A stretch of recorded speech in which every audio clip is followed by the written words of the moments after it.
So now we're ready for our speaker spark. And the topic for today is power animals. And our speaker says, we all have many animals that assist us on our earth walk here, but only one is here as your main power animal. So today she will lead us on a shamanic journey to connect with our main power animal. And once the journey is complete, she will delve further into how the animal is here to assist us on our path to awakening. Our speaker has been gifted with clear knowing, clear hearing, clear feeling, and clear seeing. And as a young child, this knowing got her in trouble with family because she could hear the animals and they had a conversation, and so they would follow her home from school. And with that, she earned the nickname Dr. Doolittle. Dr. Doolittle. And so it wasn't until her late 20s when she met a kahuna, a Hawaiian shaman, that she realized that all the weird things were what she could do. And so under his expertise, she learned about her connection to Mother Earth and that we are all related. Our speaker is a shaman's touch healing master teacher, a Laho Chi practitioner teacher, and a Reiki master. She continued her studies, learning even more about who she was and what gifts flowed through her ancestry. So she trained to become a shaman's touch master teacher and has become a minister through International Metaphysical Ministry, and also holds a doctorate degree in metaphysical sciences through the University of Sedona. So let's give a first time, I believe, Elena, circle welcome to our speaker, Elena Skyhawk. Can everybody hear me? Yes. I'm going to take out my earbuds so that everybody can hear the drumming, because I'm going to actually drum to do the shamanic journey, and I think it can be heard better with through the computer audio. So hopefully that'll help also with this delay. Can everybody still hear me? Yes. Yes. Okay. So whenever we go to find a power animal or a spirit guide, or some, whenever you're looking for the earth element, the spirit allies, we always go to the what we call the lower world to find these spirits and helping animals. So today what I'm going to do is take you on a shamanic journey to the lower world. There are many ways to get to the lower world. So when I start the drumming, you just look for a way down. It could be a tree trunk that goes deep down into Mother Earth. You could find maybe a tree that has an elevator in it and get on the elevator and take the elevator down. Or you could find a rabbit hole and just kind of zip on down, or find a slide that'll take you down. However your intuition shows you a way to get to the underworld, to that lower world, that's what you take.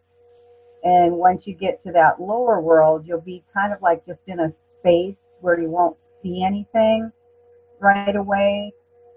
And what we're going to do is ask for our main power animal to present itself to us. So you might end up having an animal show up, but it might be growling at you. You ask it to go back, because if it's a power animal that's working with you, it is not going to be aggressive towards you in any way, shape, or form. Then you ask your main power animal to step forward again, and then you do it 3 times, because you want the animal to show up 3 times. This is how we know that that is our main power animal that's working with us in this lifetime. So the drumming, it'll be a very steady beat for the journey. When it's time to come back from the journey, I'll speed up the drum. That way it'll give you notice that it's almost time, you need to start finding your way back to that spot. If the power animal gives you any information, have it by then so that you can get ready. And then you'll hear this, and that means find that way back up to the upper world, and then we'll stop the meditation, bring you back, and then we'll see what happens. So right now, I want everybody to close their eyes, get relaxed.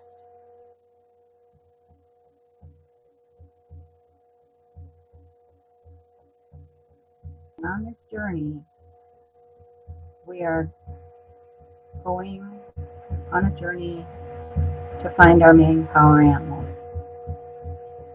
So as you walk into a meadow, you look around and see if you can find your way down into the lower world.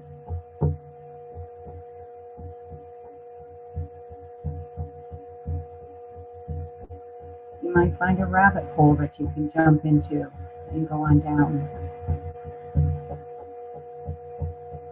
There might be a staircase that you walk down.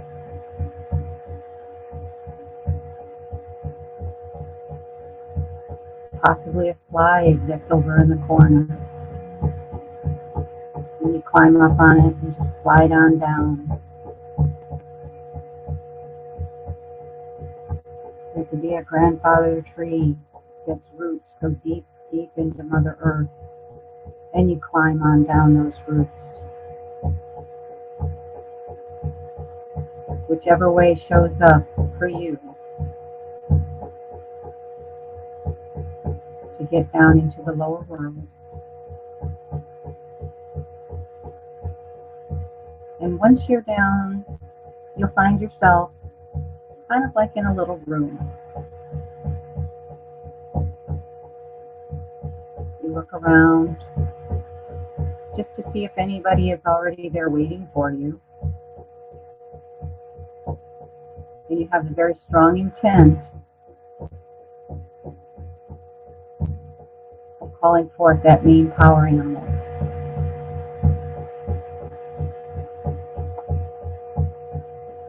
And it's very easy connection. Just make the thought of I'd like to meet my main power animal and ask them to come forward.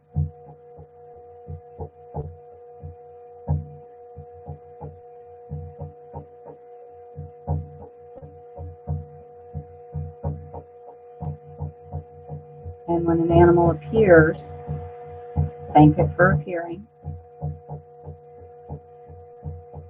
and then send it back.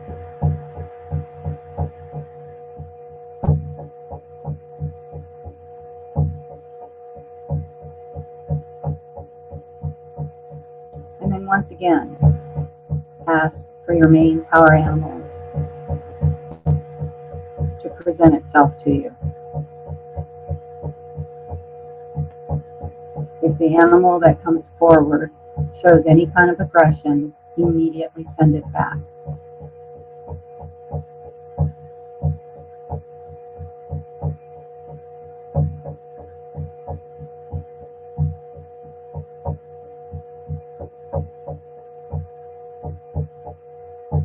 Once that animal has presented itself a second time, ask it to go back also.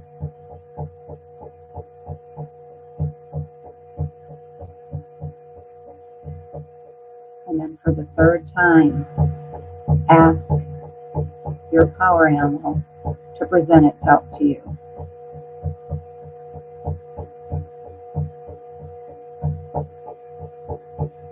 And once that animal has shown up for the third time and has made its presence known, ask them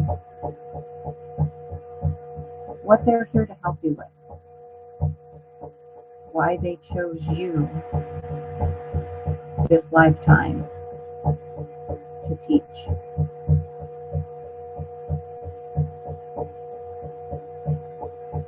You can also ask them if it's an animal that's been with you in many lifetimes.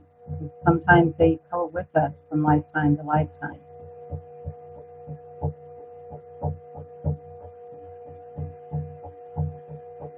And again, just ask them, because we have the ability to communicate with them. So ask them what the message is.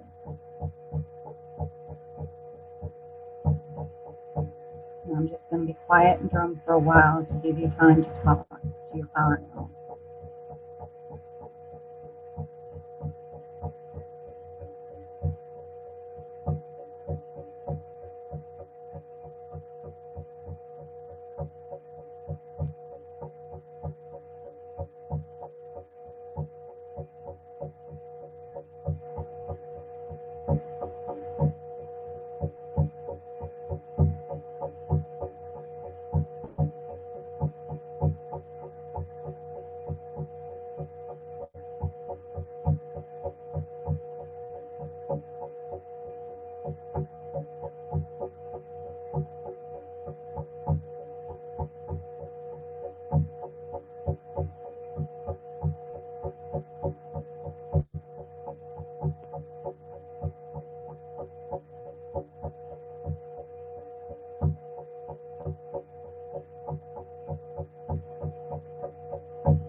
When you feel like you have gotten the information that you are ready to hear at this time, thank your power animal for showing up today. Send it love. And then you can ask it to go back, and that you will join them on another day at another time.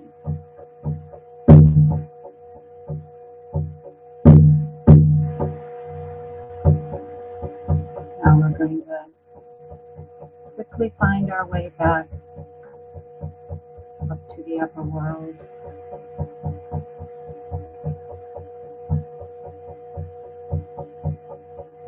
And when you get back up to the top, just open your eyes, be very refreshed and ready to start another beautiful Sunday morning.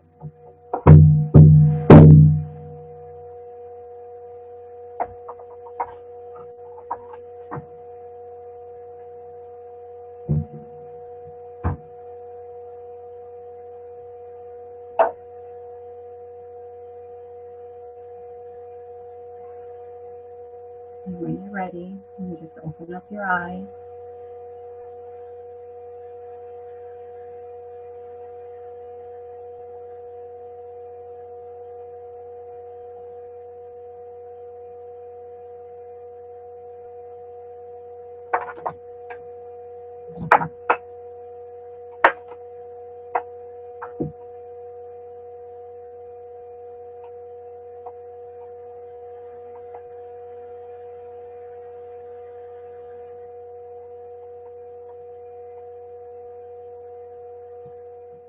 Well, I want to talk a little bit about the power animals and why in shamanism, why we look at them, because everybody's beliefs are different, and that's what's so great about this world, because that's what makes all of us unique. And when I was a child, I would have never known what shamanism or a power animal was. So if somebody had said something to me about, oh, you have a power animal, I would have been like, whatever, because it just wasn't in my realm of understanding, because I didn't grow up in the Native community that I was born into. So to me, they didn't make any sense. So one of the things my mentor always taught me was, just because you don't believe it doesn't mean it's not true.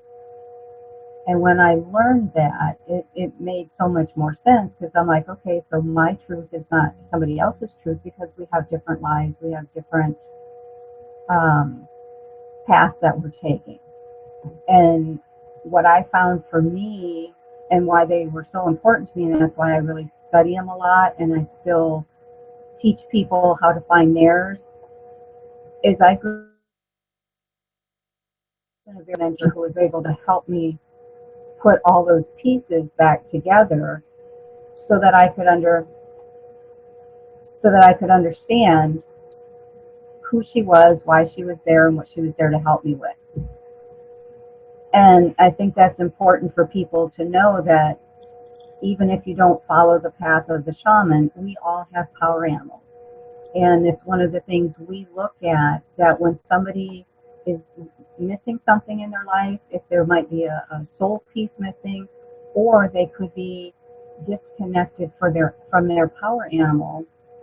And so once they are reconnected with that animal, they their own personal energy and their own personal power seems to get stronger. So that's why I always encourage people, if you don't know that you have them, to study up on them, because we do have them. They usually come with us from life to lifetime, especially the main one. Mine is a huge Kodiak bear, and she's very fierce. And if somebody tries to attack me, she will come out and protect me. Now, we do have other animals. We have animals that show up as messengers or lesson totems and stuff like that to protect us. If something, I had a mountain lion stop me on the road one time to talk, and I was like, it's one of those things when you drive by and you're like, oh, there was a mountain lion sitting there at the road, or maybe I should back up. And I did, because I'd never seen a mountain lion sitting on the road in Arizona, just sitting there like waiting. So I backed up my car, pulled off the side of the road, and I said, because she's one of my animals, and I was like, you wanted to talk? She talked to me for almost a half an hour. And then she said, okay, you can go now. And I'm like, okay. I don't know what that all was about, but I started driving up the road, because I was on my way back to Las Vegas, because I was in the process of selling my home there, and I had to finish cleaning it out. And I got up into the mountain, and a semi had gone off the mountain. So it had spilled its pallets all over the road. The cab was hanging off the side of the mountain. So she had stopped me so that I wouldn't be there when that accident happened, and possibly been hurt, because when everything went flying, there were cars that got hit and stuff. So they stop us, and they give us information that maybe we don't understand what they're trying to tell us at the minute or time. But in this case, it took me just a half an hour to figure out why she stopped to talk to me. So if anybody has any questions, if I can answer them, I will be glad to help answer them. Yeah. But rabbits and bunnies are all about fertility. So, okay. and sometimes they don't mean fertility as in, but they're very fast procreators. So when a rabbit or a bunny of any type shows up into your life, you can see massive manifestations happening. So they're the abundance that a rabbit shows you, or a bunny, and this is a young one. So you can see it's in its infant stages, that whatever your ideas that you are planning or projects you might be planning that might be in infant stages, they are going to manifest very rapidly. Yeah. Okay. Can you hear me? Yes. Okay. Great. Hi, Elena. I really enjoyed that meditation, and thank you so much. I have an eagle that has traveled with me through numerous lifetimes, and she did show up. What I'm and she's wonderful. But a new animal showed up this time, a lioness, a yellow lioness, and she showed lots of aggression, but not toward me. So when you said if she's showing signs of aggression, send her back. So I did, and she didn't come back. But at the same time, I felt a very strong love from her. So I'm just asking about that whole thing of showing signs of aggression, and what is that? Well, it could be that it's an animal that's getting close to working with you, but she's not energetically. You're not quite compatible yet, so she's going to show a little bit of aggression even around you, or she could have picked up something that was nearby you, and she was warning it off. And I'm getting more of a stronger sense that that's what it was. There was something that when you came down to the lower world, she sent something in or around you. And so the aggression wasn't focused on you. It was focused on what came down with you. So she's there watching. And that's why I said we have many animals that work with us, usually one main power animal. But we have many other ones. We have protectors. We have lesson animals. We have so many that work with us that a lot of people do get focused on just one. But if you need your power animal, you know that eagle is there to protect you. So it's going to give you the information. It's going to protect you. The lioness is warning you that there is someone or something around you energetically that needs to be looked at and taken care of. Very meaningful. Thank you very much. Okay. They mate for life, and when the wolf comes in to teach, it does very gently, but it goes on. So family doesn't necessarily mean blood. So when you find a group of people that you resonate to, they are your family, and there will always be, like I said, the alpha. And what they're showing you, he's also showing you, is that the infinity symbol, which is exactly what it was, and he was showing you that he is here, you are here, but together you have been through many, many, many centuries. This wolf has been with you in many lifetimes, and he will continue to be with you. And that's what he was letting you know, that even though he's part of a circle of the animals and you're a circle of humans, we are all related. We are interconnected. You are him and he is you.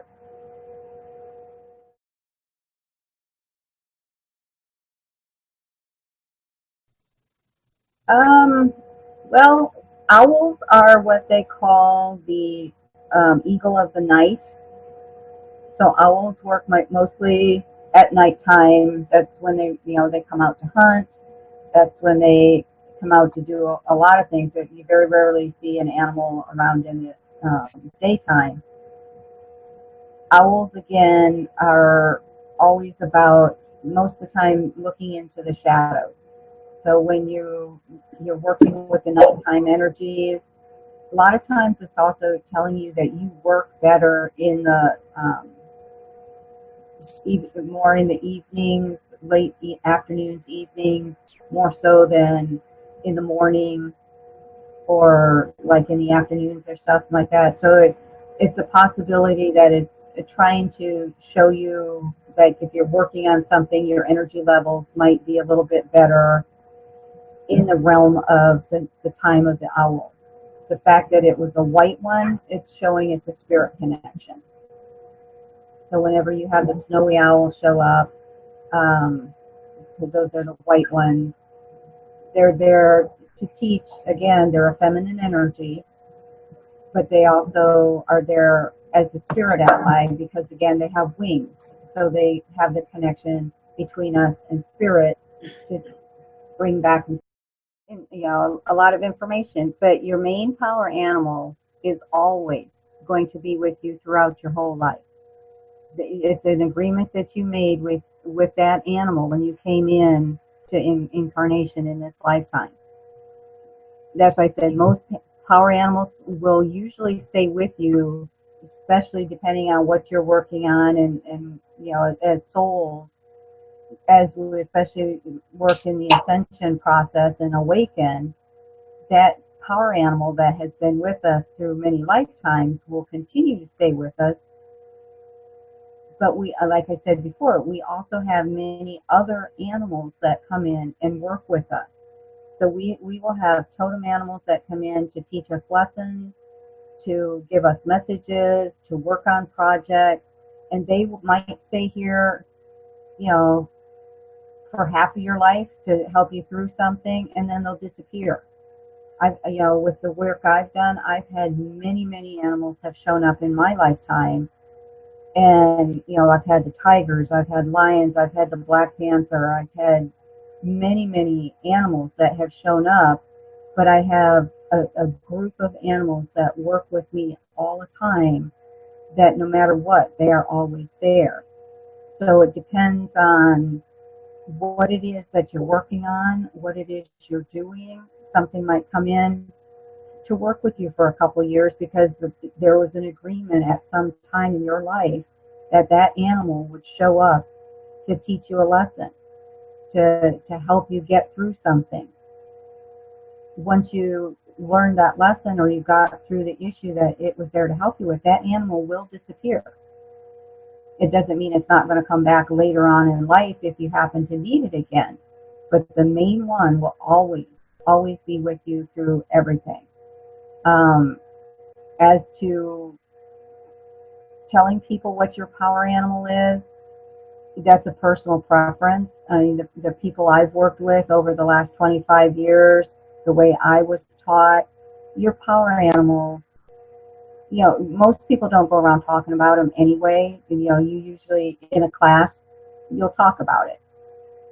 But it's like with me, when I talk to people out on the street or at work or whatever, it's not a subject that comes up. Not, you know, most people don't know about them unless you're literally on the path of awakening.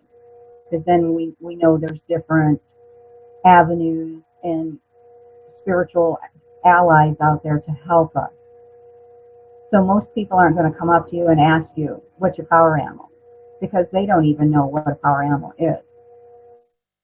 So to tell somebody what your animal is, it's not going to harm you and it's not going to harm the animal. It's not going to make it leave just because you happen to tell somebody what the animal was. Will they morph? Will they ever morph, like in front of your eyes, like, you know, from, you know, something, it just subtly, you know, like from a wolf into a dog or something like that, like a face or something. Well, what it's doing is, you know, so it might still be the wolf as your power, the main power one, but what it's showing you is that when it morphs into a dog, it's actually morphing more into the I'm helping, I'm at your side. You know, when you look at a dog, it's there for companionship. It's there, you know, to hug. You know, not too many people can go up to a wolf and hug a wolf, but you can a dog. So it's bringing out the gentler side of the wolf, because wolves are wild. And a dog, no matter what type of dog it is, whether it's a German Shepherd or a little Shih Tzu, they all come from the energy of a wolf. So they're going to have that same energy in a dog, but it's going to be domesticated. So it's bringing out the more friend side of the wolf. So it's morphing and showing you that part of it, that and the fact that it was the head that showed up as the German Shepherd. So it's looking. So you look at again what the face represents. You have the mouth, so that they're vocal. The ears. The dogs have big ears. So again, listen. Use your voice from your mouth to get your message across. Listen to what's being said, what's being told to you, to determine whether it's a good fit for you or not. I find that when animals show up, like you said, they usually, in unusual circumstances, they usually have a message for us. They might not be your main totem animal, but for that particular moment, it's interesting to look. This morning, I found a dead mouse by my chair, and he'd been running around the apartment, but I don't know how he died. But mouse energy is very interesting, and the mouse scrutinizes small things, and sometimes when you over scrutinize, which I tend to do, so it's interesting to look at what's the lesson of the mouse is trying to give me by giving up its life. So I'm going to take him out to the woods to bury him. But I feel it's no accident that those things happen. And when you have when I've had strong encounters with animals, I feel that there are messages coming through them from the universe. Yeah. And when you look at the mouse energy, when you see a dead animal, it's kind of like it not technically reverses what they're trying to tell you, but when you look at the energy of the mouse and then how it dies at your feet, literally, it's like, okay, there's a message that I was learning from the mouse. Now the lesson is over, and the mouse is no longer needed.